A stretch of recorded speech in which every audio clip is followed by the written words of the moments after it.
La vie est dure à Melmone. On peut entendre cette complainte sur les lèvres de tous les habitants de cette petite communauté.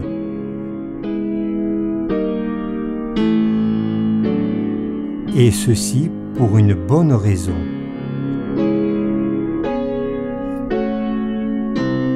Le sol est brûlé, plus rien n'y pousse, la nature est désolée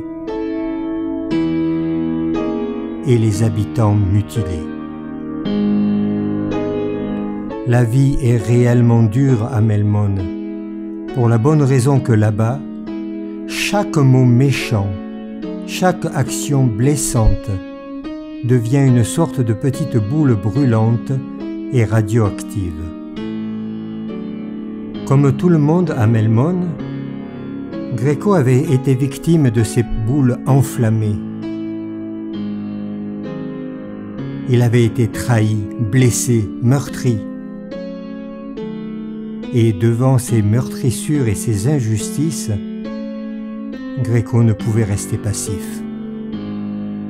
C'est la raison pour laquelle Gréco avait décidé de ne plus jamais sortir de chez lui sans tenir dans ses mains une boule brûlante qu'il pourrait jeter sur un éventuel agresseur. Une boule prête pour sa défense.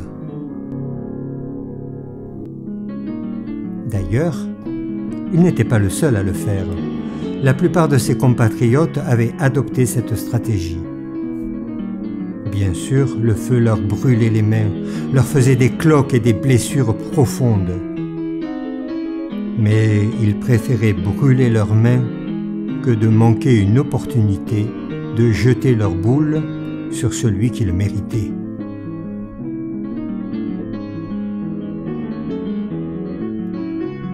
Si la boule de feu perdait de son ardeur, Gréco lui redonnait toute sa puissance par un processus qu'il avait mis en place grâce à de nombreuses réflexions et à de longues nuits blanches.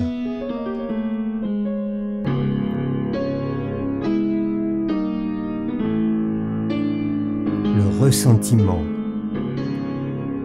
la frustration, l'incompréhension et l'écœurement étaient les ingrédients essentiels pour raviver cette flamme.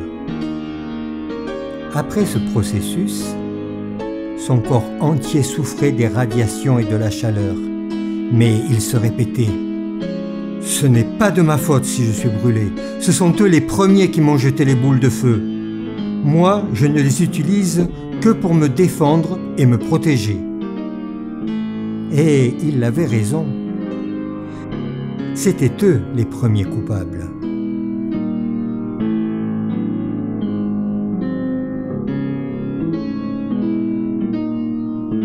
Un jour, Gréco a rencontré quelqu'un de bien étrange, quelqu'un de tellement différent. Ses mains n'étaient pas brûlées et il ne portait aucune boule de feu. Ceci intrigua beaucoup Gréco, qui osa lui poser la question. « Pourquoi ne portes-tu pas de boule de feu ?» L'étranger lui répondit « Parce que je crois que nous ne sommes pas obligés de porter ces boules, de les collecter, de les raviver, de se les jeter les uns les autres. En fait, je peux même te garantir que le jour où tu décideras de lâcher cette boule de feu, ta vie entière en sera améliorée. Tes mains pourront guérir, tu pourras utiliser ton temps et ton énergie pour des choses plus constructives et plus épanouissantes. » Ces mots semblaient tellement étranges pour Gréco. Cela était-il vraiment possible?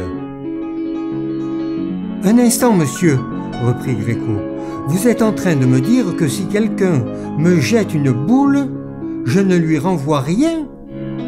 Mais c'est terriblement injuste. Pourquoi l'autre s'en tirerait si bien? Il me ferait du mal et s'en sortirait sans même s'en rendre compte et le réaliser? Ça ne marche pas pour moi. »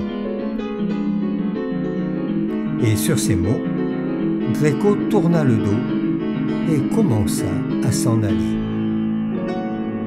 L'étranger l'interpella. « Attends, ce que je te propose, c'est que toi, tu puisses être libre. Tu n'es pas condamné à vivre comme tu vis, à souffrir comme tu souffres, brûlé, meurtri, avec ces blessures qui ne guérissent jamais. Ce qu'il te faut, c'est le pardon. »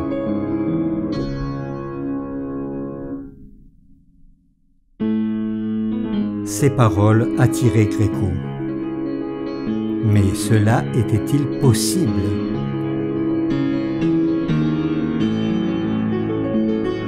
Se pouvait-il que l'éventualité d'une vie meilleure soit si proche, si simple?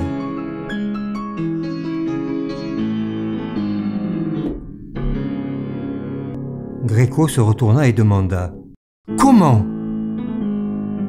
Comment être libre? Comment être guéri? Comment ?» L'étranger posa sur lui des yeux pleins d'espoir, de compassion et de tendresse. Pardonner, c'est tout simplement lâcher prise, lâcher ta boule de feu.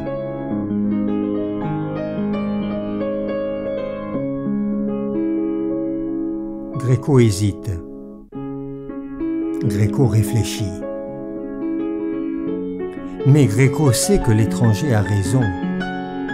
Alors, lentement, il ouvre ses doigts et laisse tomber à terre sa boule de feu qui bientôt s'éteint sur le sol.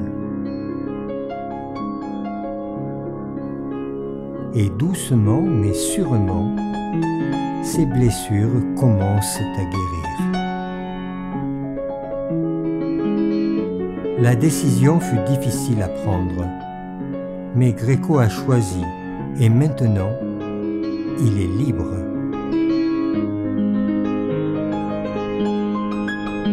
La vie est tellement plus belle à Melmone, tellement plus belle.